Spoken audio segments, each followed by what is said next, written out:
Visnepareizākais vispār, manuprāt, uzņēmēja darbība ir sākt jau uzreiz ar kredītu. Protams, varētu aiziet, uzprasīt kādam onkulim vai kaut kam, iedod man lūdzu 1 miljonu, un es tev ansīšu pēc 2-3 gadu atpakaļ kaut kādu procentu. Tu nevari tā vienkārši paņemt pāris džekus, davai uzbūvējam mājiņu, un viss būs čotka, un viss tev sanāk. 19. gads bija bankrots, tāds normāls, ar mīnus zīmi kaut kādu varbūt pie 80 vai 70 tūkstošu mīnusā. Kas ir tā lieta, ar ko atšķiries no citiem līdzīgiem uzņēmumiem? Ar attieksmi, uzticību, ar savu labo sirdi, laikam ar labiem notomiem. Es neeju tādā visā ar to domu, kad nopelnīt baigo piļu sev, bet reāli vairāk iepriecināt cilvēku. Mana pārdošana notiek guļot mājās reāli, taisot meditāciju un savu manifestāciju. Čau. Čau. Sākam ar jautājumu iepriekšējā viesa. Iepriekš mums bija Deivids Barons, kas droši vien nav tieši tajā nozarē, kur tu, bet arī saistīts, vai ne? Kaut kāds ēkas, kaut kāda būvniecība. Un tas viņa jautājums bija tev, ko viņš laikam arī tu biji tiktu kā prasījis, par uzņēmumu, kurā darbojas ar Black Burneru. Kāpēc tu pats tur neesi valdē, viņa jautājums bija? Kā lai to izstāstā? Tāpēc, ka īstenībā tur bija bišķiņa ķēpa ar iepriekšēju uzņēmumu. Jo šī nav mana pirmā uzņēmēja darbība kā tāda. Tieši pirms paša Covid sākuma mums bija tā kā restorānu biznesa neliels uztaisījām. Un, protams, tas starts bija diezgan tāds pagrūts. Startēt tieši, kad tikko tevi, var teikt, aiztaisa cieti jau un tev tikai iespēja tirgot uz līdzņemšanu tādā momentā. Bet mēs kaut kā izcietām, tad vasarā bija tās terases ārā, strādājām tur, bet tomēr uznāca otrais vilnis un aiztaisīja vispār ciet. Un man tur bija neliels palikusi astīte, tur nav noslēpums maziņš nodokļu parādiņš manam tam uzņēmumam tā brīža. Un tā viņš arī palika. Un konsultējoties ar grāmatvedēju, ar visu, protams, ka tas nebūtu labi, ja es taisītu uz jaunu uzņēmumu, un tā astīte man tur kratītos līdzi, un es īstenībā nevarētu neko uzsākt. Gan arī PVN, neko nevarētu atvērt. Un to mēs saskārāmies. Mani ielika prokurā, tā kā lai man ir pilnas tiesības visu darīt, tur pārdot, tirgot un parakstīt visu līgumus un darījumus un tā tālāk. Bet tik un tā īstenībā saskarāmies ar to problēmu, kad arī prokurā no vida nāca jautājumi par to, kāpēc tāda situācija. Nebija tik viegli īstenībā, tas saistībā ar tieši ar to PVN viņu dabūt. Bet beigās kaut kā izgrozījāmies, dabūjām. Tā astīte nebija liela sākumā, bet es esmu tāds principiāls cilvēks, jo tādā momentā visiem lielajiem uzņēmumiem, kas bija pārtikas uzņēmumi, palīdzēja. Tur nāca, atbalstīja, deva kaut kādas tās naudas, tādā momentā varēja dabūt kaut ko. Mēs esam tikko uztaisījušies, mums vispār nekā nav. Mums ir mēnesis darbība, un protams, ka mēs neko no Covid nedabūjām ārā. Un cik savu līdzekļu bija, cik mēs izvilkām, tik izvilkām. Un tad es tādu principiāli, žēl, mūs aiztaisīja ciet, mēs nevarējām izvilkt, man bija slikti. Man bija primāri jāsamaksā piensim algas, palika maz nodokļu astīte. Tas bija kaut kāds tās pirmais bizness, kas tev bija, vai tu iepriekš ar kaut biznesu bija bijuši? Nē, noteikti, ka nē. Tā pieredze diezgan bagātīga. Jo jau no 17 gadu vecuma pa lielam, varētu tā teikt, vispār oficiālā darbā esmu kopumā strādājis, varbūt, ja mēnešus vai gadus skaita, tad varbūt gads kopā ir vispār no saviem kaut kādiem strādāšanas perioda. Pirmā pieredze vispār kā tāda darbā, varētu teikt, ja to var skaitīt kā skolniekam vasaras darbu pie savu vecātāvu uzņēmumā uz jumtiem, 13-14 gadu vecumā sāku startēt. Un tur es dabūju to naudas garšu, pirmo sapratu, kas ir naudiņa un kā viņa var ietekmēt tevi un cik labi ir, ka viņa vispār tev ir un kā viņu pelnīt. Un tā viss sākās, un tad es no tā momenta sapratu, ka es gribu visu laiku strādāt sev, pelnīt sev to naudiņu. Un, pēc profesijas pats es izmācījos vispār par frizieri. Es esmu profesionāls frizieris, barbers. Man bija Zviedrijā, bet Norvēģijā barbershops. Kāpēc Latvijā nav barbershops? Man bija. Maziņš bija Valmierā. Es viņu uztaisīju un es viņu pēc tam pārdevu. Jo man tās ambīcijas ir tādas bišķiņa augstākas. Tā kā latiņa augstāk vienmēr eju kaut kur, jo saistībā tas bija kādreiz, kad es centos skriet pakaļ naudai, tad visur es redzēju tā kā nauda, vērtība, nauda. Tagad ir bišķiņ viss pamainījies, tagad ir savādāk, un tagad arī beidzot tas viss kaut kā iet savu gaitu un daudz patīkamāk ir. Un šobrīd tas tavs bizness, cik es sapratu, ir moduļu mājas? Moduļu mājas. Varbūt var pastāstīt vispār, kā tu līdz tam nonāci, kā tu saprati, kad visi tagad mauksim moduļu mājas? Mauksim moduļu mājas, atbraucu no Norvēģijas.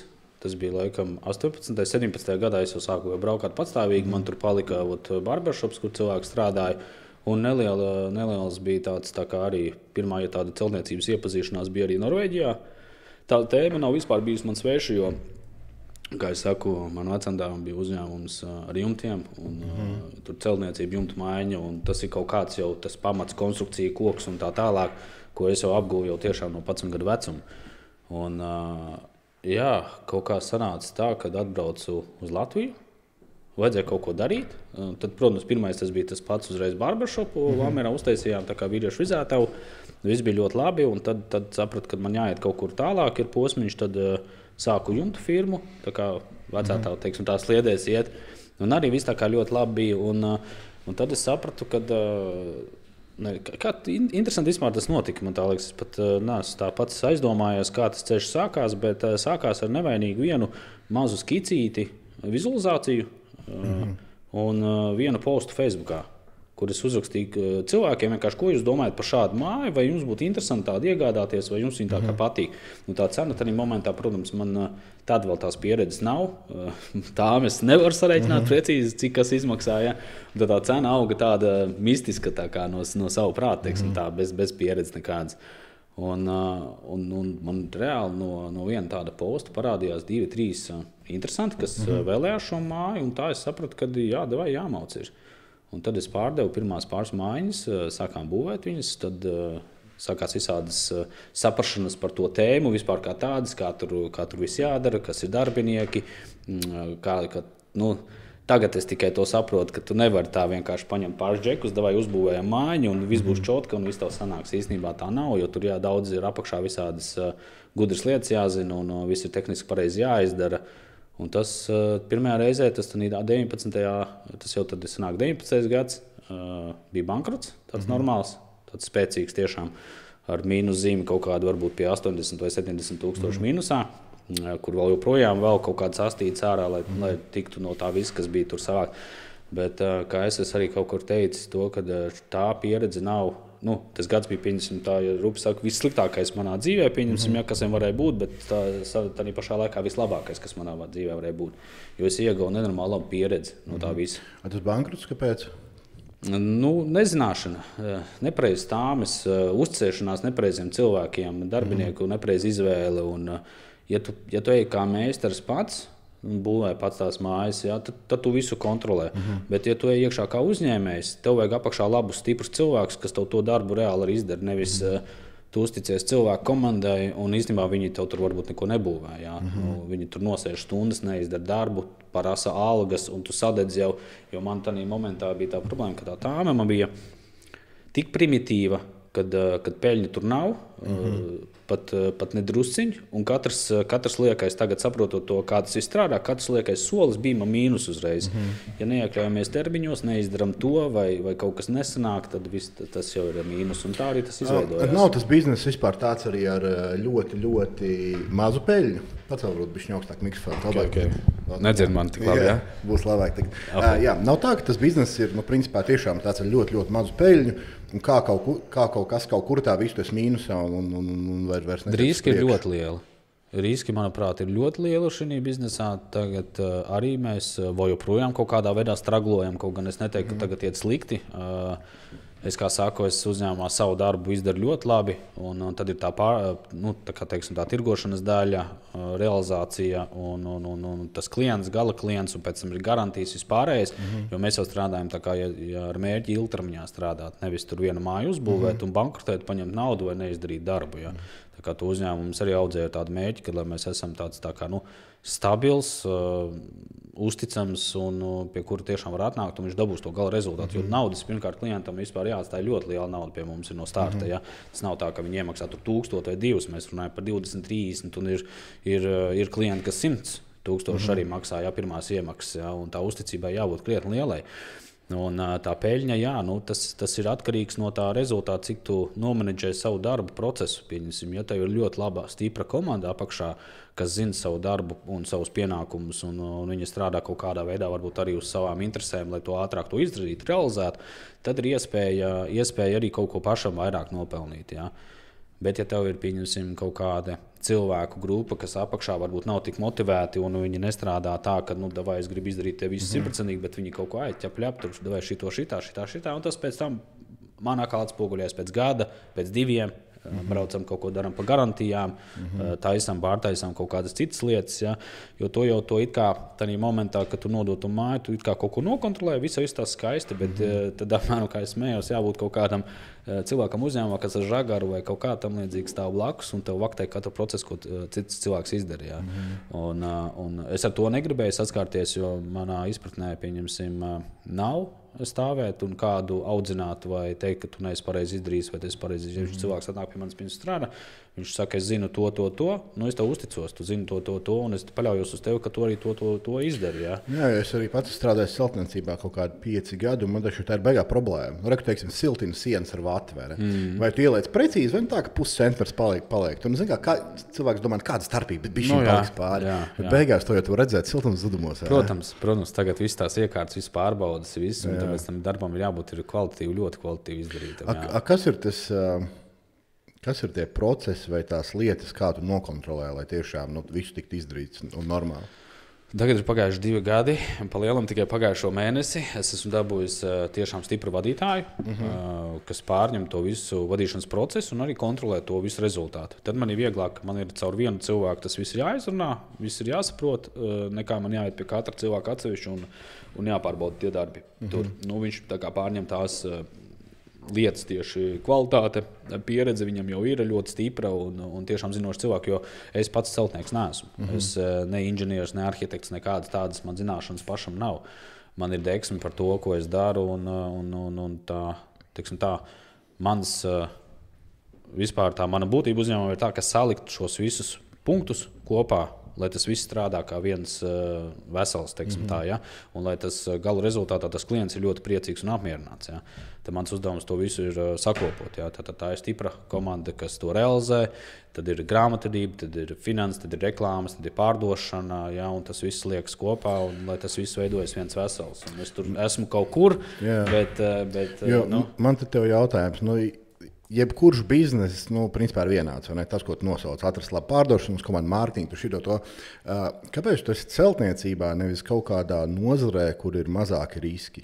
Jo celtniecībā mums ir beigā problēma. To nesamaksā, tu šitas, tur tas. Teiksim, mēs ražojam uzturbagātinātājs. Es jau principā daru to pašu. Atrodu labu komandu, vai ne? Mārketings, administratīvās lietas. Kāpēc tu esi celtniecībā, nevis tādā drošākā biznesā? Es nezinu, ja godīgi. Es varētu darīt visu. Nevis visu, bet es iespējams vairāk sevi definēju kā nevis kā katrs nozars, tā kā atsevišķi ir cilvēks, kas izmācās. Tā kā man teorētiski ir tā sava specialitāte, ko es esmu izmācījies. Kā frizieris varētu iet strādāt pa frizieru, nebūtu nekādas problēmas. Ja ne? Bet es saprotu, cik tur tās naudiņas ir iekšā un cik to var nopelnīt un cik tas īstenībā ir smags darbs. Tad pieņemsim šādas modeļu mājas. Man laikam kaut kā patīk tas rezultāts, tas posms, ka tu uzbūvē kaut ko no nekā. Tad, kad tev atnāk tādu čupu ar kraviņu ar dēļiem, sakot, ja, un tev gala rezultātā ir pilnībā gatava māja, un tas klients ir priecīgs par to rezultātu, un viņš, tās emocijas laikam vairāk un mazāk, ka šitan ir bišķiņ vairāk, jo tomēr ir tā, ka es redzu to procesu, kā tas notiek. Es redzu, kā reāli viņš tiek uzbūvēts, jo mēs esam tiešais pats arī būvnieks. Mēs neesam nekādi starpnieki. Mums ir savi cilvēki, kas to dara un realizē. Un man patīk, ka es tajā visā ciklā esmu iesaistīts, ka es to redzu, to rezultātu beigās. Ja? Jo varbūt tavā nišā tu neredzi, kā tev tā produkcija katru dienu top, un tu to posmu pa posmiem. Mēs redzam atkal, protams, uz otru pusi, kad produkcija nonāk pie cilvēka, viņš sāk tur svaru zaudēt. Cits rezultāts. Mēs kā to redzam. Es laikam esmu tas cilvēks, kas arī negrib to vienkāršo ceļu iet. Man patīk kaut kāds struggles vienmēr, man patīk kaut kādas grūtības, nesaskaņas vai kaut kādas citas lietas, kas tev parasti pamotē vairāk darīt un vairāk attīstīties. Un šī ir atkal kārtējā pieredze.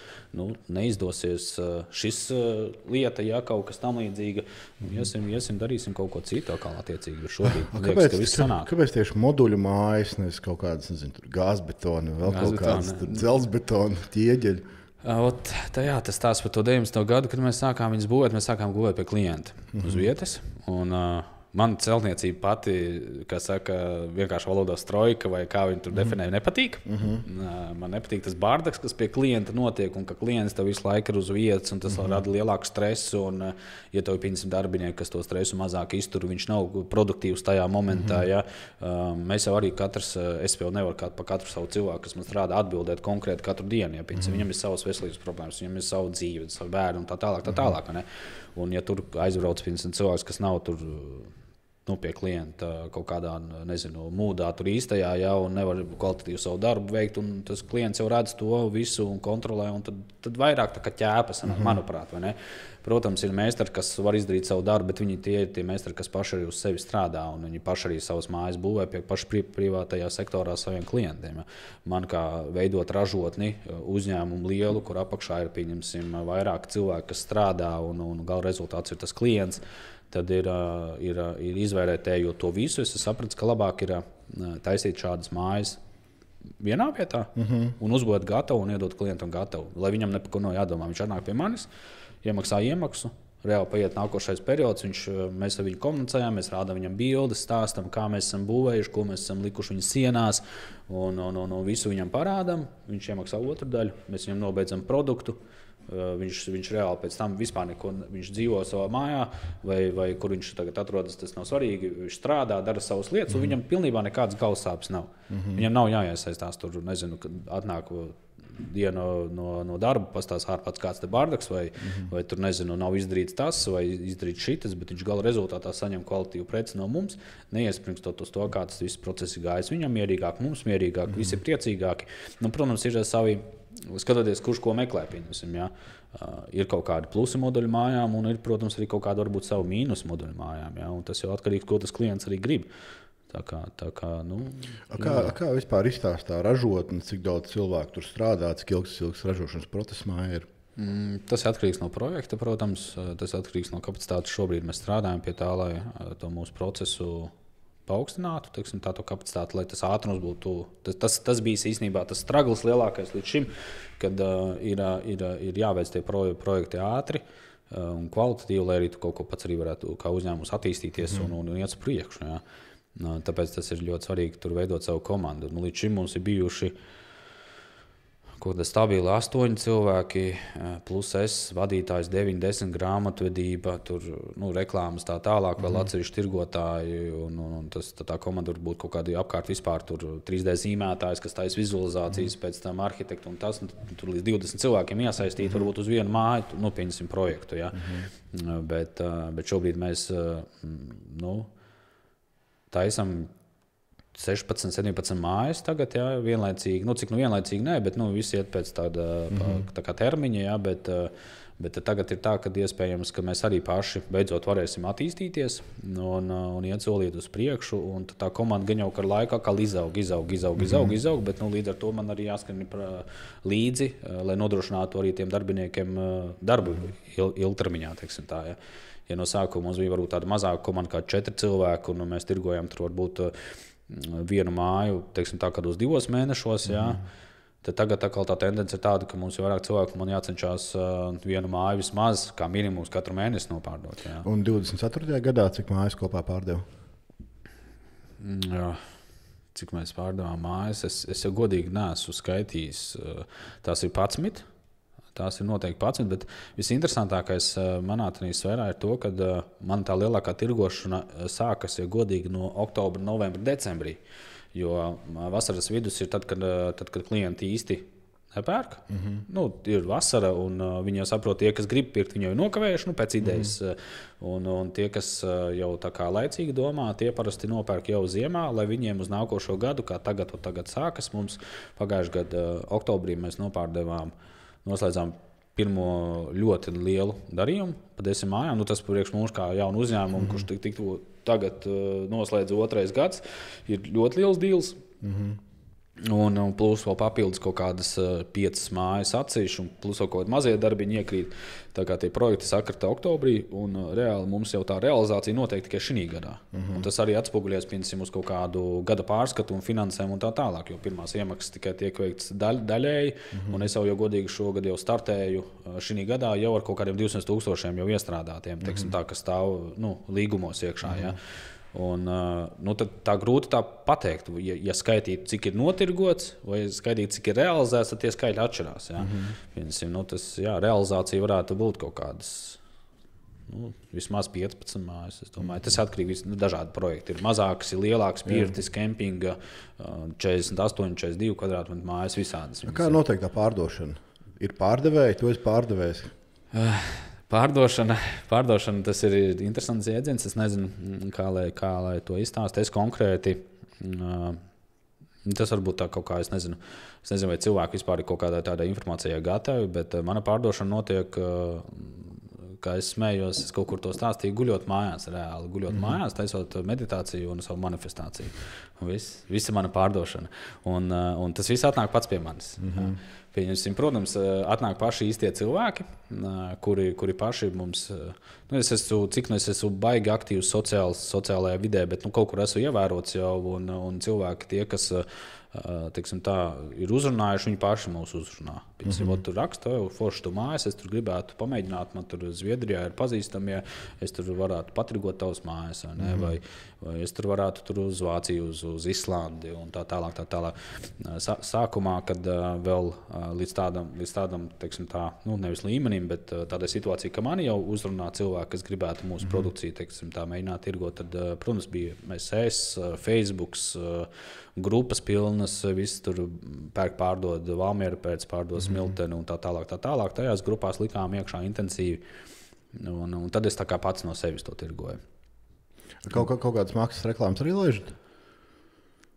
Tagad vēl nē. Nevajadzētu sākt? Nē. Tur atkal ir vēl viens stāsts. Man ir ļoti laba veiksmīga sadarbība ar jauniem čaļiem, džekiem. Viņi ir teiksim, tā studenti. Viņi īstenībā ļoti labi savu darbu parāda. Ar viņiem ir tāda sadarbība, kad ir uztaisīts teiksim, tā kā maza struktūra vienība, vēl viena mājaslapa, kur viņi paši laiž savas tās reklāmiņas, palaiž iekšā. Tur droši vien kā viņi to dara, tas ir jāprasa viņiem precīzi, bet viņi man ienes ļoti daudz teiksim, tā, klientus. Reāls potenciāls klients, kas atbrauc pie manis, viņi taisa augstos zvanus, sazinās, izdara to pirmo darbiņu pašu, līdz kamēr tas klients ir gatavs atbraukt pie manis jau un konkrēti runāt ar maniem, jau rādīt produktu, ražotnē un tā tālāk. Tā kā tāda pārdošana ārpakalpojumā, principā, ja? Jā, strādās procentu. Man nav jāmaksā nekas, man nav jāiedzinās, kā viņi to dara. Viņi strādā savās interesēs un džeki labu naudu pelna. Tiešām ļoti labu naudu var nopelnīt un vainagojas panākumiem. Tur jau kaut kāda pārdošana ir. Tā jau nav tā, ka tu guli mājās un klienti atnāk. Jā, bet tas kā viņi atnāca līdz manim, arī varētu būt, kad es gulēju mājās un strādāju pie savas manifestācijas, kuras redzu, kā es slēdzu kaut kādas līgumus. Kā tas visums iedod to darbiņu vai to klientu, tas jau ir tā viņa spēle. Par kaut kādu pārdošanas komandu pašam sev neizdomājis?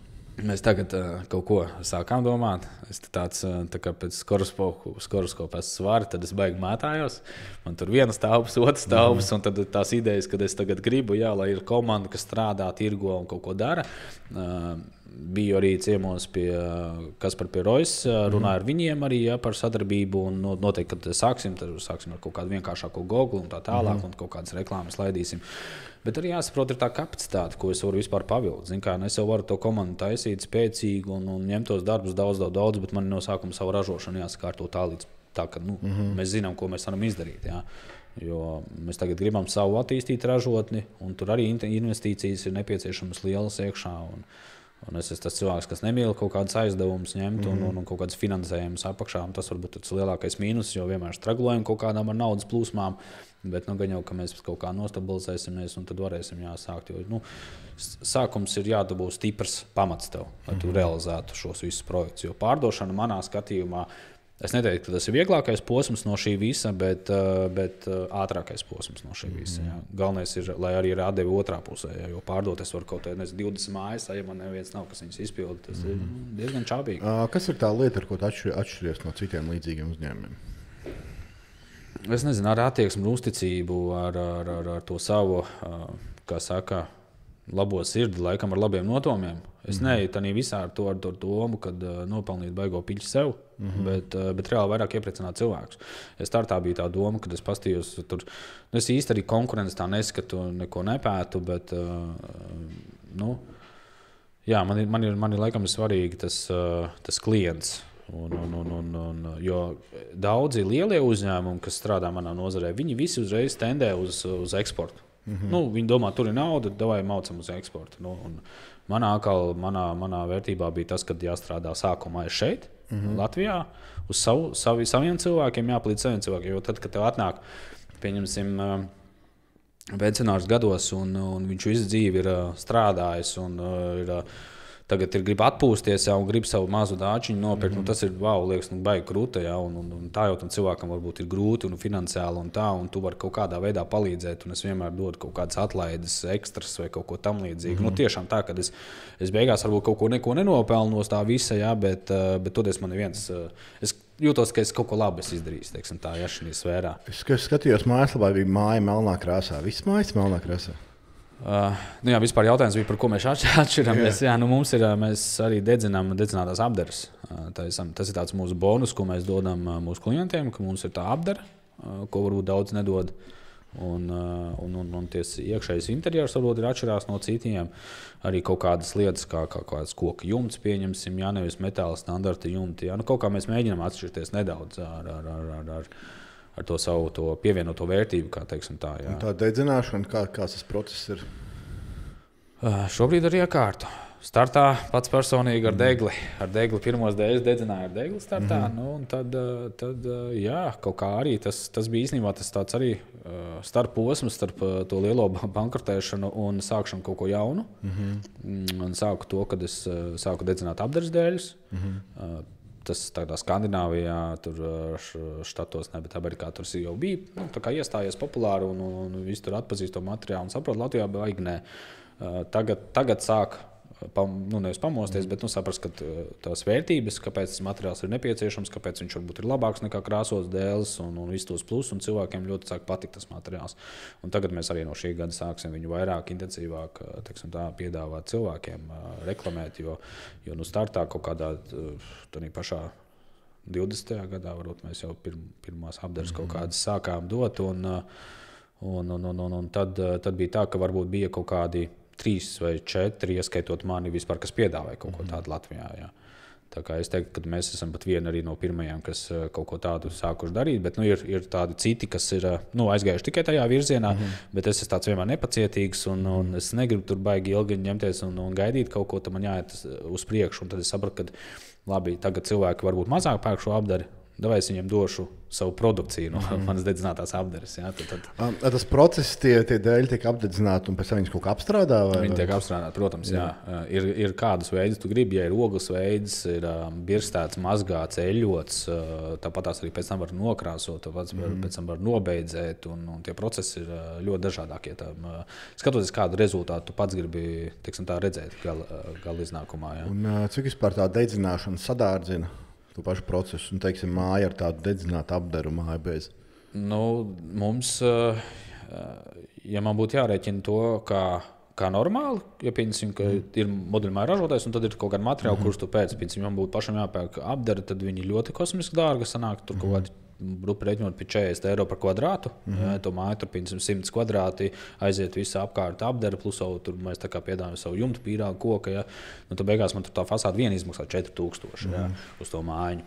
Un, protams, tas ir tā pievienotā vērtība, ka mēs viņu varam iedot klientam tā kā no sevis. Un es uzņemos to, ka mēs viņu tur paši zinām to procesu, paši nodzinām, paši nomazgājam, izbīstējam, tad tas viss lētāk. Tas tā kā bonus ir. Jo manā gadījumā cilvēks arī izvēlās, pieņemsim, viņš krāsot, viņam cena nemainās.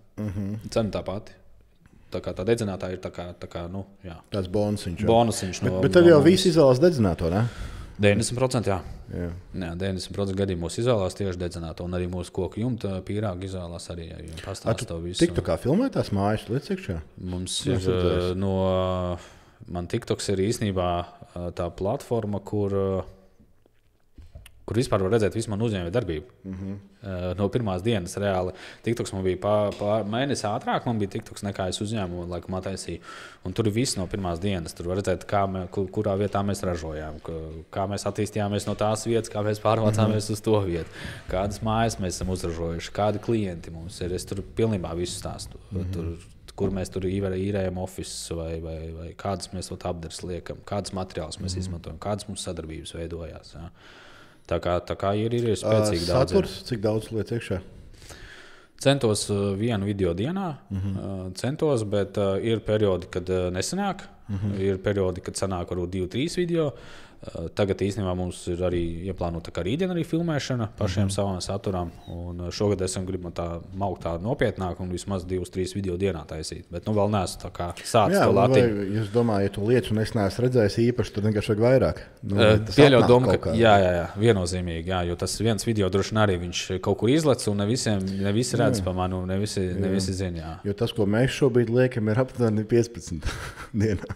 Tas laikam ir samazinājies. Man liekas, ka kādreiz bija viena brīdī 50, tagad mēs bijām samazinājumi. Es tur Roberts 5 un sagrēju podcasts ieliek. Jā, bet tas saturs ir vajadzīgs super daudz, lai cilvēki pamanītu. Zināt, katrs arī skatās kaut ko citu. Viens tur skatās, nezinu, tur kā suņi dejo, otrs tur kaut ko citu skatās. Un līdz ar ko tam saturam jābūt arī baigi dažādam, lai viņš nonāk līdz tam cilvēkam. Jā. TikToks vispār ļoti laba. Īstenībā tā ir vienīgā platforma, kur es kaut ko reklamēju. Protams, tie video man pēc tam arī aiziet Instagramā un Facebookā, bet TikToks man vislabāk sanāk. Jo nevis man vislabāk viņš sanāk, bet visvairāk lielākā atdeva. Ja cilvēki saka, ka TikToks ir domāts pusauģiem bērniem un tur ir tikai viss slikti un nekas tur labs nav, tad īstenībā tur nāk labi klienti iekšā. Tiešām labi. Un sadarbības nāk iekšā un viss kaut kas no turienes nāk. Ja es skatās, man TikTokā no sekotājiem lielākā auditorija, man ir 35-44 gadi. Tās kā akcija principā maksājspējīgāka auditorija. Jā. Man arī es neesmu tā baigi iedzinājis, pētījis to statistiku, bet man tā liekas, ka ir kaut kādi 20 līdz 35 vai arī 25 līdz 40. Kaut kā, es nezinu, kā viņš tur iedalās, bet kaut kāds vidējais, tas tieši tas, kas man arī vajadzīgs. Jaunās ģimenes, jaunie vecāki, teiksim tā, un jaunā paudze, kas tagad jau redz, kāda mums ir jaunie cilvēki bija bišķiņ savādāk nekā mēs, kad iespējams augām, mūsu tās intereses bija pavisam citas, un tagad jaunie ir bišķiņ savādāk, jo arī tu labu pienesumu dod arī tiem pašiem jaunajiem cilvēkiem, ka viņi pastās uz tevi, pieņemsim, tu nelieto alkoholu, tu sporto, tev ir biznesa, tev ir mašīnas, tev viss ir labi, un tad viņi ņem no teviem piemēru, vai ne? Un kādreiz kādu mēs tur piemēru varējām redzēt. Nebija no kā ņemt. Nebija no kā ņemt, un ja kāds kaut kādu uzņēmēju darīja, tad vai tu esi bandīts, vai tu kaut ko esi apzadzis, un tu esi sliktais, pat pēc padomu savienības, pieņemsim, jā, tad tie visi pirmie uzņēmumi, kas bijuši kaut kādi. Tā kā tagad ir jāsaka paldies, kad ir tāds TikToks, kad ir iespēja arī labiem cilvēkiem tur kaut ko labu parādīt. Protams, tur ir muļķības redzēt vai ne visu pārējo, bet es domāju, ka arī labas lietas ir rāda, ka jau kaut kas paliek zemeziņā noteikti paliek. Kas tev vispār ir tas mērķis ar TikToku? Ko tu gribi sasniegt, ko tu gribi panākt? Vispār kāpēc mēs tur kaut ko arī cītīgi darām, filmējam un stāstam? Tikai tīri, lai redz, kad mēs esam uzticamus uzņēmumus. Ka mums var uzticēties kā uzņēmumu. Un to, ka mēs rādām un nepaidamies stāstīt par visādiem arī sliktām lietām, kas notiek uzņēmēju darbībā, arī par būvniecību, kaut kādiem, kaut kādas garantijas, jāaizpilda vai kā. Es domāju, ka varbūt daudz uzņēmumu pat baidās kaut kādā veidā sevi tik nevis popularizēt, bet brīvi runāt par savu uzņēmumu, jo viņi redz tos riskus, kas apakšā var būt. Man arī pastāv riski, ka kāds neapmierināts klients var kaut ko par mani uzrakstīt. Līdz šim tā nav bijis. Vienmēr mēģinām visu atrisināt, lai viss ir skaisti un forši, bet vienmēr pastāv risks. Bet es uzskatu arī pieņemsim, ja klients redz, kāds topošs klients redz, ka viņu nav tā, kā rāda, kad ir reklāmiņa, ka viss ir skaisti un ka viss ir perfekti. Vienmēr ir kaut kas apakšā, vienmēr ir kaut kāds neskaņas ar citiem klientiem, jo tu nevari zināt, kāds tas klients, kādi viņam ir nodomi vai ne, un kā viņš reaģē uz lietām, vai vienkārši vai kā, vai viņš ir pedantiskāks, varbūt nekā tavs darbs ir izdarīts. Tās visas situācijas ir, kas var veidoties tādā procesā, kamēr ja tu sociāli aktīvs esi, tu visu rādi, tu uzņemies tos riskus, bet man tā liekas, tas ir tik un tā pluss, jo tu to rādi. Un tu nebaidies no tā stāstīt par tām lietām, un tādā veidā tev klienti arī uzticās pēc tam. Jā, ok, nu labi. Viņš tur nezinu, tur varbūt stūrīts kaut kāds fasādē nokritis, pieņemsim, ja kāds uzraksto, kāda man tur fasāde slikta vai kaut kas tam līdzīgs, bet, toties mēs esam te patās un mēs komunicējām, mēs tur neslēpjamies un tur nezinu, tur nestāstam, nē, tur tā nav, tur citi vainīgi vai kā uzņemamies atbildību par to un ejam tālāk un strādājam. Kas tas mērķi klients? Kas ir tas mērķi klients, vai tas, kas ir šobrīd, vai kas tas mērķi klients, ko tu pats gribētu piesaistīt? Ja, vispār? Vispār, jā. Droši vien ir kaut kāds, nezinu, vecums, varbūt ienākumu līmenis, kaut kāds īpašības. Es laikam kaut kā neiedalu klientus vispār nekādās grupās, jo līdz šim arī pierādījās to, ka viņi visādi ir. Jā, ir arī tiešām 20-gadīgi čaļi nopērk vienkārši kempingu māju, lai pēc tam viņu izīrētu. Viņam arī jau domā uz priekšu un saka, tā jaunā paudze bišķi savādāk nekā mēs bijām. Jā. Viņi jau laicīgi investē kaut kur savus līdzekļus, viņiem tāda iespēja, un ja viņiem ir kaut kādas savas zemes vai kas un skaistās vietās, tad viņiem nāk tā naudiņa jau apakaļ tagad. Jā. Un ir arī tiešām pensionāri, kas pērk savai atpūtai. Ir uzņēmumi, kas attīsta kaut kādus milzīgākus projektus, jā, kā piemēram turpatās mums tā projekts Sārmās pa 10 kempingu mājām, jā, tur ir veikparks, piemēram, iegādājās no mūsu mājas. Jā. Tā kā tas balans ir visdažādākais. Tur nav tā, ka es orientētos uz kaut kādiem 40-gadīgiem cilvēkiem, jā, kas kaut kādi tur maksāt spējīgāk vairāk vai kā. Ja viņam ir tā ideja, ja viņam ir tās finanses, droši, kāpēc nepārdot tur, nezinu, kaut vai bērnam vai vecam cilvēkam. Pēc idejas man tas pilnīgi nekā neietekmē. Bērnam nauda mājām šeit nebūs. Visādi var gadīties. Kas ir tā vidējā mājas cena? Un vispār, kas ir vidējā platība, ko cilvēki pērk? Šobrīd, laikam, populāri ir tādi 42 kvadrātmetru mājas, 2 stāv dzīvoklītes, 1 stāv dzīvoklītes. Tas ir laikam arī ir tas, varbūt, ko es cenšos arī citreiz savos video pastāstīt, kad, ja tagad, piemēram, Rīgā maksā dzīvoklis kaut kāds jaunuzceltā projektā, tur 110, 120 vai pat cik tur tie 1000, 2 stabnieks pieņemsim, jā. Nopērts pa tiem 40,000 zemi un uzliec pa 60,000 50 kvadrātmetru māju no manis, un tev būs savs zemes gabals, privāts īpašums, sava terase, savs dārziņš, savs laukums, tiešām savs, nevis dzīvoklis 54. stāvā. Ja? Un tā ir tā vērtība, laikam, ko tagad var dabūt šīm moduļu mājām. Un pirmkārt, arī tu viņu vienmēr vari, kas ir interesanti, tu viņu vienmēr var pārdot bez zemes. Tu viņu vari tāpat, kā mēs viņu atvedām, uzcēlām pie tevis ar mašīnu, tāpat tu viņu var aizvest un pārdot tālāk. Man ir mājas, kuras mēs esam 3 reizes pārdevuši vienu māju. Veselu aizvest vai izjaukt? Veselu. Tur ir tas plus, ka mēs viņu tev atgādājam veselu, pilnībā gatavu. Atgādāja veselu. Visu gatavu. Tu viņu uzliekam uz pamatiem, iespraužam elektrību, pievieno santehniku, ej dzīvo.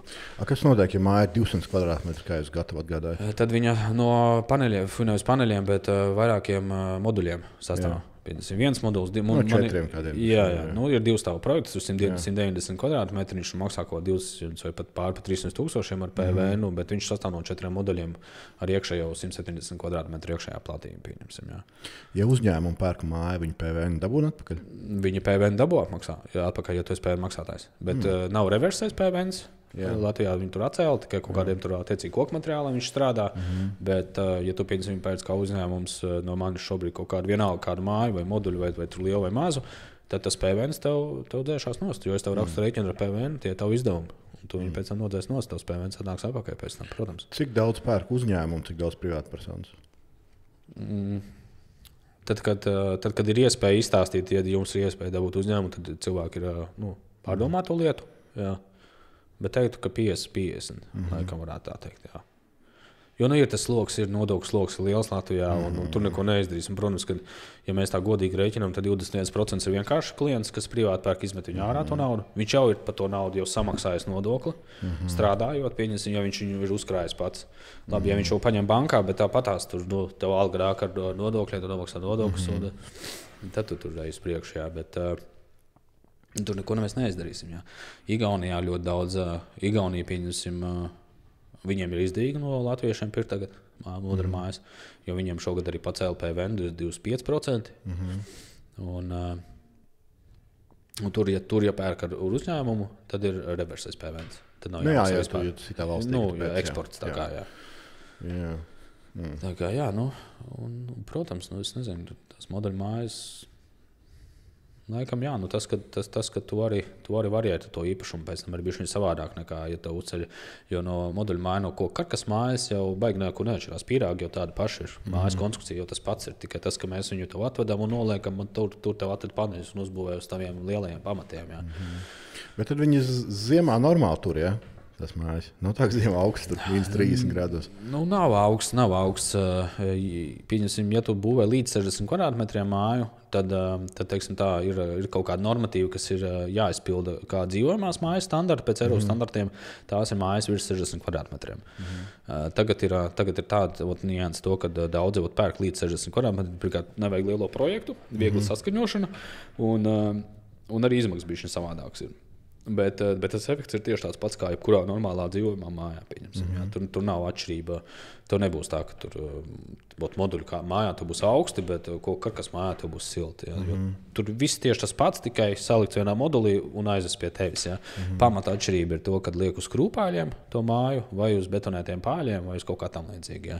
Un tad varbūt cilvēkiem liekas, tur tā starpa starp zemi un to grīdas paneli ir kaut kā 10 cm, un tur it kā tukšums nekā nav. Tas varbūt tā kā cilvēki bišķiņ atbaida vai kaut kā liek domāt, vai kā tur tas siltums vispārējais. Bet, tagad viss liek tās siltās grīdas un tas pīrāgs, tas grīdas ir normāls pīrāgs attiecīgi par to kvadratūru un siltumu zudumu vispār nekādu. Mēs esam taisījuši arī testus savā mājām, tur parādījuši testos tādus rezultātus kā pasīvās mājas rezultātus. Ja? Jo mums arī mēs tiešām izmantojam ļoti labus materiālus, gan membrānas, gan visas tās lentes, vispārējo, un tas ir ļoti svarīgi. Tās mājas jūs ar pilnu apdaru nofinišējat, tā ka viss līdz galam ir iekšā, jā? Arī varam mēbeles ielikt. Ja klients pats atradīs savas mēbeles, mēs iedodam tādu iespēju, tu pats izvēlēs, pieņemsim, es gribu tur skapi tādu iebūvējumu, es gribu virtuvi tādu. Ja tu nevari aizbraukt un atvest mums, mēs aizbrauksim pašas veikalu, būs savāksim visu un to nokompletēsim pilnībā visu gatavu. Bet cenā es to neielieku, jo tāpēc, kad es nevaru. Es teicu, tur, pieņemsim, es ielikšu cenā krānu pa 100 eiro. Man īstenībā interesants piemērs. Amaciemā uzbūvēju vienu māju kungam un ja man, piemēram, cenā, ja es savā galvā biju izdomājis, virtuvi 1200 eiro, kaut kāda tāda primāra virtuvi, viņš ieliek pa piecīti, pa 5 pakām virtuvi. Redz, kur tā atšķirība ir tajā, kad es nevaru katru klientu vēlmes izdomāt savā galvā, ja es ielikšu kaut ko standarta cenā iekšā, un viņam var tas nepatikt, un tad ir vairāk problēmas. Tad ņem ārā un, nezinu, tur nav kur likt, un jāliek savs kaut kas, labāk mēs piedāvājam it kā tukšu. Un ja gribi, tu pats nopērci, mēs ieliksim, uzstādīsim. Vispār moduļu māja sanāk krietni lētāk nekā kaut kāda koka karkas vai ķieģeļa vai kaut kāda betona māja?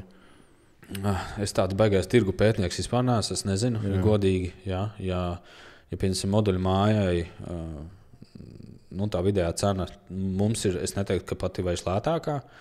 Tagad mēs pat varētu teikt, ka mums ir jau bišķiņ virs vidējā, jo tā, ka mēs startējām vispār pirmās cenas sāku domāt, tad it kā es strādāju uz to Latvijas tirgu un bija uzņēmumi, kas tā kā tirgo viņas, piemēram, Zviedrijā, pavisam dubultā cena, un tad tā cena atšķirība bija liela. Bet tagad varētu būt kaut kur plus mīnus, varbūt kaut kas līdzīgs, bet tā ekonomija ir tā no pamatizveidē, jo, piemēram, plātnuveņa pamati, ko karkas māja, te izmaksās pāri, piemēram, cik liela, protams, tā māja, bet tur ir 10 tūkstoši normāli 100 kvadrātmetru mājai. Mēs krūpājam 100 kvadrātmetru māju var ielikt varbūt pa kādi 5-6 tūkstoši. Un funkcija pildīs tā māja tieši tāda paša kā tā koka karkas māja. Tā kā savi kaut kādi pāris 10 tūkstoši noteikti lētāk viņi ir sanāk nekā koka karkas māja. Un ielikt tādus krūpāļus, uz viņiem tā māja arī tur kaut 50 gadu stāvēt? Noteikti. Es domāju, ka jā. Kā, katrs, ko es arī stāstījis, ir jāuzpasē savs īpašums. Cik akurāts es pret savu īpašumu, tik ilgi viņš kalpos. Ja tu, protams, neliecies ne ziņas un neapsildi, viņi varbūt vairs pat vispār nedzīvo viņā. Protams, ka tas tā kā mums ir liela pieredze lauka reģionos, tās visas koku mājas, viņas jau brūk kopā. Viņas jau nebrūk kopā, tāpēc, ka viņas ir kaut kāds termiņš pagājis viņā, vai viņas ir, vai nezinu, kaut kas nav pareizi izdarīts. Viss ir pareizi izdarīts, vienkārši viņas neapdzīvo vairs neviens. Un tur ir tā problēma. Un ja tu savu īpašumu uzpasē, pievaktē, tur, nezinu, atjauno fasādi, pasties, vai tiešām kaut kas nebojājas, vai lieka mitrumi telpās neveidojas, no kā var kaut kas rasties moduļu mājās un ko karkas mājās ir galvenais ir viņām elpot. Ļoti svarīgi ir tieši gaisa apmaiņa viņām. Jo līdz ar to, ka sāks kaut kādas temperatūra maiņas, pieņemsim, ja arī tu viņu neapkurini, Tas vairāk attiecās varbūt uz kaut kādiem kempingiem un tādām lietām, ja, kur varbūt vairāk var sabojāties, jo pieņemsim. Cilvēks varbūt grib kaut kur iekrāmēt nedaudz uz elektrību vai uz apkuri. Viņš viņu nesilda visu nedēļu, bet viņš viņu iekurina tikai brīvdienās, tad, kad atbrauc klients. Ja? Un visu nedēļu viņa stāv tur +5 grādi, ārā -30, pieņemsim. Ja? Un tagad sestdienā viņš iemet tur un iekurina +30 iekšā, ja? Un kāda rasa temperatūra maiņa notiek un rodas kaut kāda rasas punkti, mitrums liekas telpā, un tas kaut kur paliek. Un, protams, kas māja koks sev mitrumu uzņem. Un tad var sākties kaut kādas laika problēmas. Tāpēc tas ir tas pats, kā jebkurā dzīvoklī, kā sākas apkuras sezona. Tur septembrī vai kad ieslēdzās apkura, pieņemsim. Jā. Tāpat arī moduļu māja, tad viņai jābūt visu laiku konstanti vienā temperatūrā. Kaut kādas rekuperācijas sistēmas arī liek iekšā? Jā. Ja pirms tam mazās mājās pietiek ar dabīgu ventilāciju, kas skaitās vienkārši ar rokas manuāli, tur lūks kaut kāds uztais, kur tu pats vari paregulēt un tā. Tad pieņemsim, kaut kādās bišķiņ jau lielākās jātaisa jau rekuperācijas sistēma, tieši dēļ tā mitruma, lai viņš viņu spēj izvadīt ārā. Kas ir kaut kādi nākotnes mērķi, ko sasniegt? Nezinu, cik mājas uzražot, cik naudu apgrozīt šim gadam? Pagājušajā gadā bija, pašā sākumā es teicu, ka tas bija īstenībā tas pirmais gads laikam. Jo mēs sākām tā kā uzņēmumu attaisīt novembrī, decembrī. Jā. Un pagāja. 23. ir tā kā pirmais pilnais gads, 24. tā kā pilnais otrais gads. Un, tie apgrozījumi pašlaik tie skaitļi nav. Tagad sanāk, otrā gadā ir dubultots. Es tā uzskatu. Jo pirmajā tur bija vispār kaut kā 300 kaut kādu tūkstoši, bet tas ir tāds pa to, teiksim, tā to periodu krietni mazāk nekā visu gadu nevar rēķināt. Tur bišķi savādāk sanāk. Un tad šogad bija. Ja mēs gadu slēdzam, neskaitām to, kad ir līgumi jau šo gadu aktīvi, tad laikam kaut kādi 600 vai 500 ir bijis apgrozījums. Tad uz šo gadu mums jau 200 jau ir. Jau iesākot gadu. Tur kaut kādam miljonam jābūt vismaz, jā? Latiņi ir 2. Uzlikti, latiņa tā kā mērķis ir 2. Redzēsim, es jau vienmēr uzlieku kaut ko vairāk, un tad tas lai nav tāds apbežotāks nejūties, kaut ko nesasniedz. Bet arī pašā laikā jau tas arī tā arī nostrādā, jo, ja tu uzliec kaut ko lielāku, tu nemaz nepamani, kā tu sasniedz to savu to minimumu ar uzviju, pieņemsim. Tu pārsit, tā arī pagājušajā gadā bija. Mēs uzlikām. Tā, es pateicu, ka būs 500, bet es uzliku tur vispār 1,7 uzreiz, jo tur bija citas idejas, citi mērķi momentā. Un tā tu aizmirsti par to pamatu, un jau pēc tam skaties, ka ir jau pat pāri pa 500. Tā kā sasniedz vispār jau ir kaut kādi 800, ja skaita tos noslēgtos, ja skaitīt līgumus noslēgtos, tanī gadā tad ir krietni vairāk, bet ja realizācija reāli pēc konta, tad ir pa 200-300 tūkstošiem mazāk. Kas ir tās lietas, kas ir jāizdara, lai sasniegtu 2 miljonus? Laikam jāattīst, nevis jāattīst, laikam jāuztais jāizpild tas mans mērķis ar to ražošanu. Jo šī ražošana manā prātā ir kā konvers, reāls konvers pa sliedēm, kur māja stāv virsū un tu stum cauri to māju un tur reāli ja tu visu labi izdari, tad tādu kaut kādu vidēju māju 40 kvadrātmetru var dabūt 2 nedēļās gatavu uzbūvēt pilnībā. Un tas ir tas svarīgākais, to apjomu, izpildīt to tempu un to attīstīt. Un, ja tas ir attīstīts, tad līdz ar to arī var pārdot daudz vairāk, un tad jau to tur viss sanāk.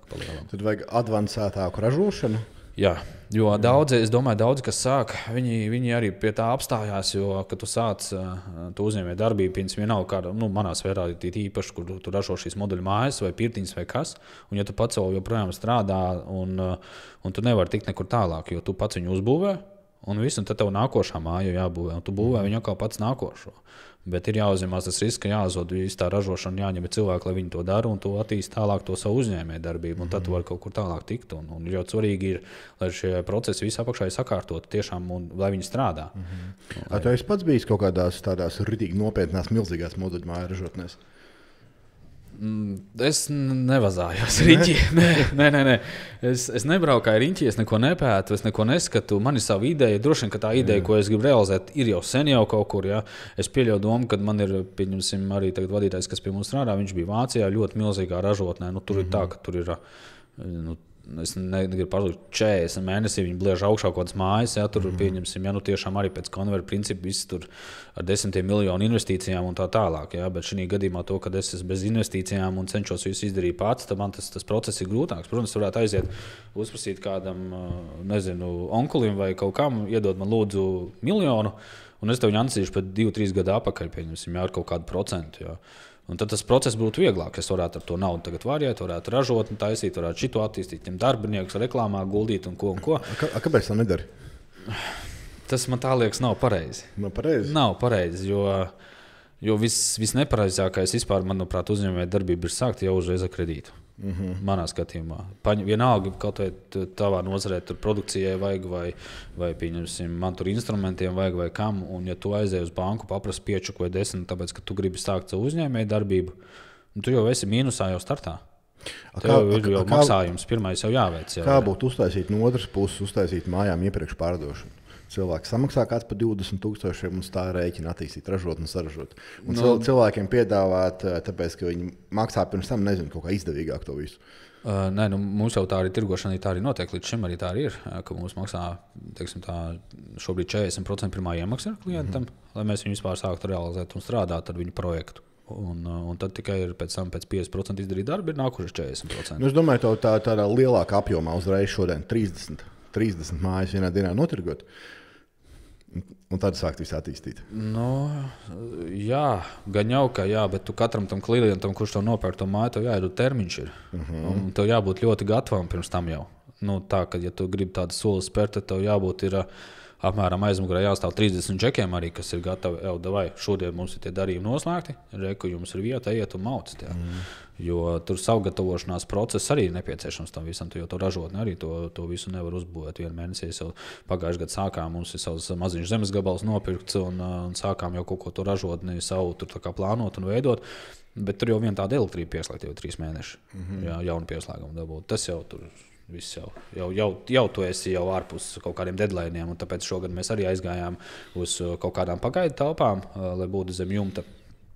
Lai realizētu šīs 15 mājas, tagad līdz martam mums ir tā kā aprīļa sākumā viņas jāuzbūvē, un tad cerams par šiem 2-3 mēnešiem mēs arī kaut ko varēsim spērt kaut kādus soļus tālāk uz savu ražošanu, un vasaras beigās varbūt mēs varēsim pārvākties jau uz savu vietu. Kas ir kaut kādas lietas, ko tu būtu darījis savādāk tieši šajā biznesā? Ja tagad varētu sākt no nulles, ko tu varbūt darīt savādāk? Īsti es nezinu, jo godīgi.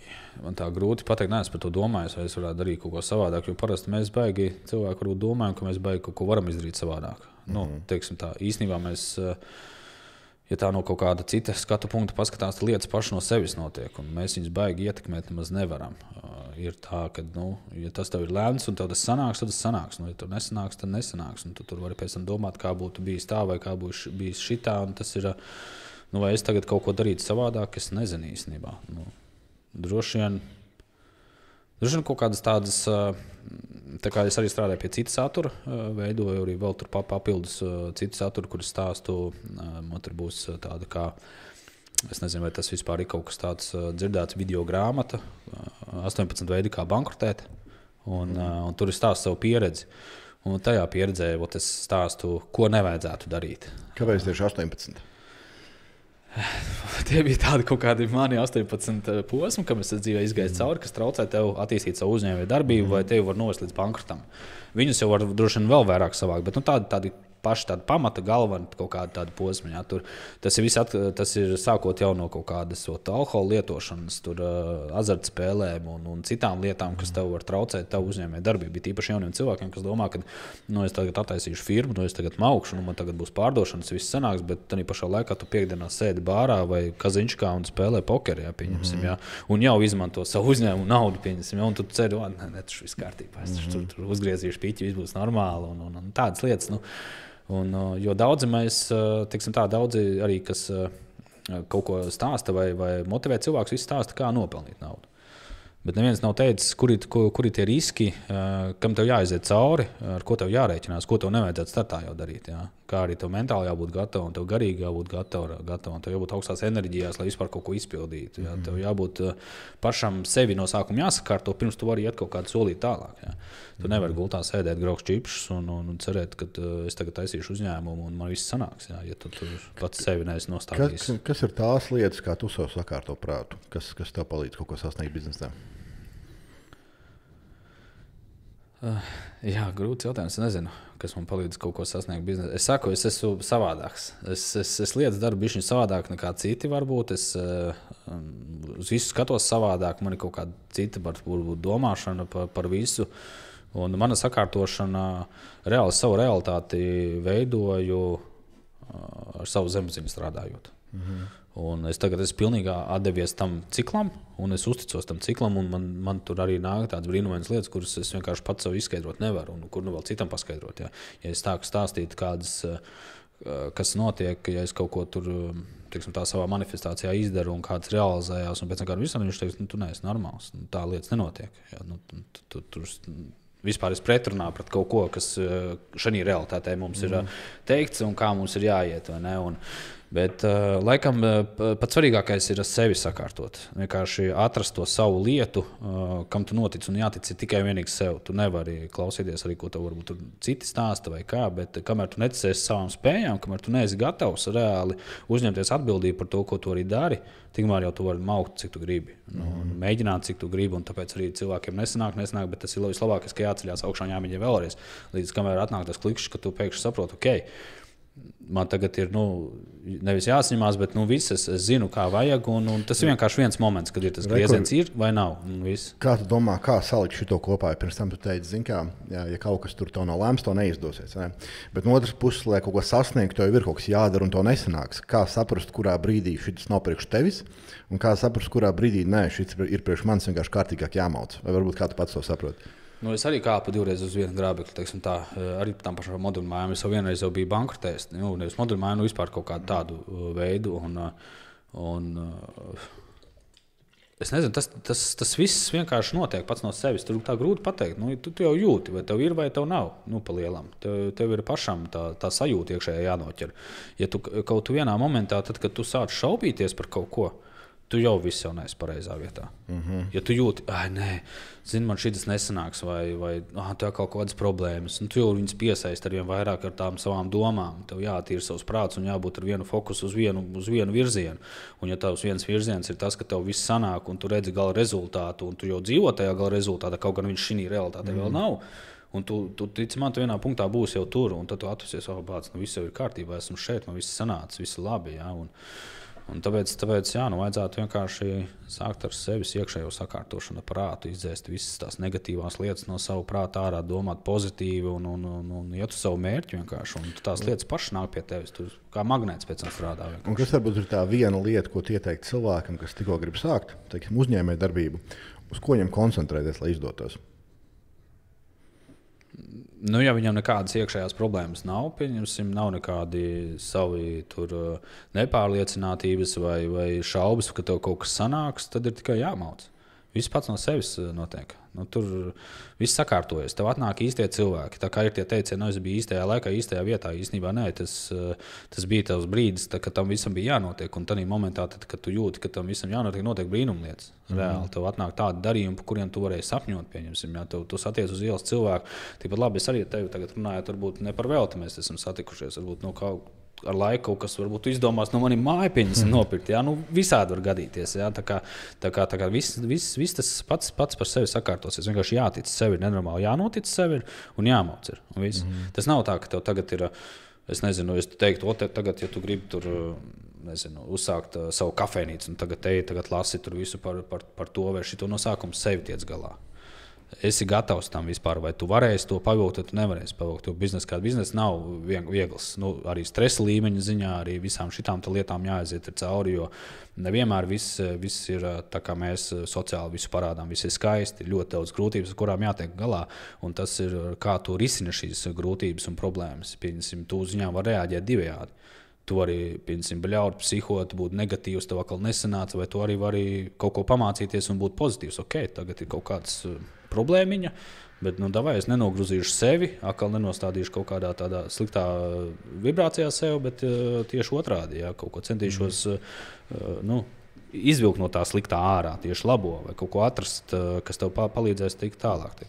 Kā tev šķiet, cik daudz vispār sports palīdz sakārtot prātu un vispār uzņēmējdarbībai? Tas ir ļoti svarīgi. Tas ir svarīgi. Mana sporta arī ir tā, kā ir. Ir tā, ka ja es kaut kam pieķeros, tad man vajag tā rītīgi tam visam iet cauri. Un sportu arī esmu jau sācis no maza bērnu kājas nodarboties. Tagad ir bijusi liela pauze, un tad es atkal man ir bijis jau tavs vitamīnu komplekts, gēnerīts, saucamais muskuļu masai uzaudzēšanai, un viņš brīnumu lietas dara. Bet tas ir ļoti svarīgi, jā. Tieši fiziskas aktivitātes, tas arī attīra tavu prātu. Man palīdz, man ļoti patīk boks. Es daru jau, es nezinu, cik. Nav tāda kā konkrēti kā profesionāli, bet es arī biju šim pacīnījies. Tur kaut kādas amatieru cīņas ir bijušas tur Norvēģijas laikā. Tagad gāju uz treniņiem, tagad atkal kaut 2 mēnešu pauze, bet tūlīt atkal atsākšu. Un tas man ļoti palīdz. Tu vari izlikt, tev vienkārši aizmirst visas tās lietas. Un tas arī atkarīgs, pieņemsim, ir cilvēki, kas tur pasako līdzi kaut kādām numeroloģijām, kaut kādām tādām lietām. Tu vari izprast savu būtību. Un ir cilvēkiem, kuriem vajag tieši aktivitātes un sportot, lai viņi arī tā justos labāk un varētu kaut ko arī sasniegt vairāk.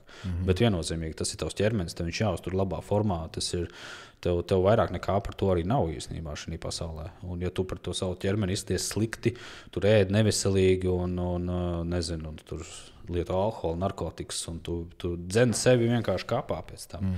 Bet, ja tu rūpējies par savu, teiksim, to tēlu un savu ķermeni, tad arī, protams, viņš atspēlējās tas uz tavu darbību pēc tam. Jā, tur visādas lietas, nezinu, disciplīna. Skatoties arī kādu sporta veidu tu izvēlies, vai tas ir vienkārši sporta zāle, ko tu vienkārši arī staigāšana vienkārši bomba.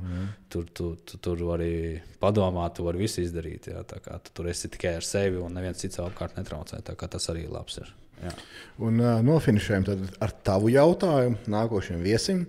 Mums nākošais podcasts būs ar Vitu, un Vita nodarbojas ar coachingu. Okay. Un kāds ir jautājums tev viņai? Ar Vitu solo. Jā. Vitas man tālāk vienreiz jau bija saticies. Arī interesanti mums tā tēma, jo kā es teicu, es taisu vēl arī Palarelu vienu kā profilu. Tur mēs filmējam materiālu, kurus tieši stāstīs tādas interesantas lietas, kas arī viņai ir kopīgas varbūt, bet viņi dara to profesionālā līmenī, teiksim tā. Viņai ir tiešām arī izglītība un vispārējās lietas. Es te tāds no zila gaisa vai nekāds un ar savu to domu gājienu. Jautājums? Jā, ko es varētu uzdot viņai jautājumu saistībā par šādām tēmām? Cik mums laika ir padomāt? Es nezinu, es tagad kaut ko jāizšauju, es nevaru tā ātri sakoncentrēties uz kādu jautājumu viņai varētu uzdot. Jo, ko vispār es arī ar viņu gribu izrunāt? Vispār es par coachingu es neesmu baigi informēts, vai ne? Jā. Un man tas coachings vienmēr šķitis tāda nedaudz dīvaina lieta. Jo, kā man šķiet, teiksim, ja tu esi bijis veiksmīgs uzņēmējs, tu iemācīsi cilvēkam, kā būt veiksmīgam uzņēmējam. Ja tu esi sakačājies, tu iemācīsi, kā sakačāties, vai ne? Bet tajā brīdī, kad tu esi coachs un tu tā kā palīdzi visiem visu sasniegt, es to līdz galam nesaprotu vienkārši. Es domāju, ka viņa vairāk varbūt kā motivē tevi, palīdzēt. Ir cilvēki tādi, kuriem varbūt ir savas spējas, kurš neapzinās tās spējas, un viņam tāds cilvēks, kas kā coach, es nezinu tos konkrētos viņa pienākumus apakšā, bet iespējams viņš tev var palīdzēt, bišķiņ tev pamotēt, kaut kur iet uz priekšu un izstāstīt vairāk par tevi. Ja? Jo tur apakšā zem tā coaching droši vien slēpjas arī citas lietas, analīzes par cilvēku un kā tādu, bet es domāju, ka kaut ko jau viņš noteikti dod. Tu pats esi par tādu pakalpojumu kā coaching izmantojis? Nē, es saku, es esmu tāds vienpats un es visu daru pats. Un, es varu kļūdīties 10,000 reizes, bet es kļūdīšos vēlreiz un iešu to ceļu pats. Un tāpēc man ļoti grūti ieklausīties citu viedoklī brīžiem. Kaut kā tas varbūt nav pareizi. Es cenšos visu savu zādes izbaudīt. Tas arī visas sliktās lietas, kas šī realitāte ir pieejams. Visu es cenšos pats un tad es smeļos no tā un saprotu, vai tas bija labi, vai tas bija slikti, vai tas man deva kaut ko, vai tas man nedeva kaut ko. Jā. Bet jautājums. Es tiešām nezinu, kādu jautājumu lai uzdod tieši par tādu tēmu. Par kādu tēmu. Par kādu tēmu. Bāc, no. Jebkura tēma dar. Pilnīgi kaut kā tukša galva pēkšņi palika saistībā ar to. Viņi man uzdeva jautājumu īstenībā. Kas ir, jā, es varētu arī viņai uzdot šo jautājumu. Viņi man, kad mēs satikāmies, arī runājām, kad mēs varētu uztaisīt kādu podcastu kopā un viņi man prasīja, kas mani motivē darīt lietas. Jautājums ir, kas tad viņu motivē? Kas viņu motivē darīt coaching? Kāpēc viņi grib palīdzēt cilvēkiem? Nekā varbūt, nekā pašai varbūt vienkārši darīt savas lietas. Jo tas arī interesanti, jo man patīk tie cilvēki, kas arī jebkurā citā varbūt nozarē. Tu arī ļoti daudz teiksim, tā stāsti un rādi, un kas arī ir tavs dzinums, kāpēc tu stāsti to cilvēkiem. Kaut gan tu varētu tikpat labi dzīvot, pats laimīgi tirgot. Varētu neko nestāstīt, vai ne? Un tāpatās arī es pa savām modeļu mājām, es arī daudz ko stāstu un rādu, ko es varētu, varbūt, man citi varbūt konkurenti saka, bāc, kāpēc tu to visu stāsti? Tu atklāji visu mūsu to tehniku un visu pārējo, un beigās man ir bijuši tādi klienti, kas būvē paši mājas pēc mūsu video. Modeļu mājas būvē paši. Jā, un pēc tam konsultējās, vai pareizi, vai nav pareizi, un cenšās vai paši to posmu izdarīt. Jā. Tā kā kaut ko jau es arī iedodu, viņiem nav tā, ka ar savu saturu es vienkārši kaut ko rādu, tikai lai būtu man kāds labums, tad tomēr kaut kādu labumu es dabūtu iedot arī citiem. Tas laikam ir tā vērtība, jā. Labi, un beigās apmainīsimies cepurītēm, jā. Tu dabūsi mūsējo foršo neesmu lohs. Jā, un no manis es dabūšu balto Black Burner cepurīt, tā kā lūdzu, paldies. Paldies.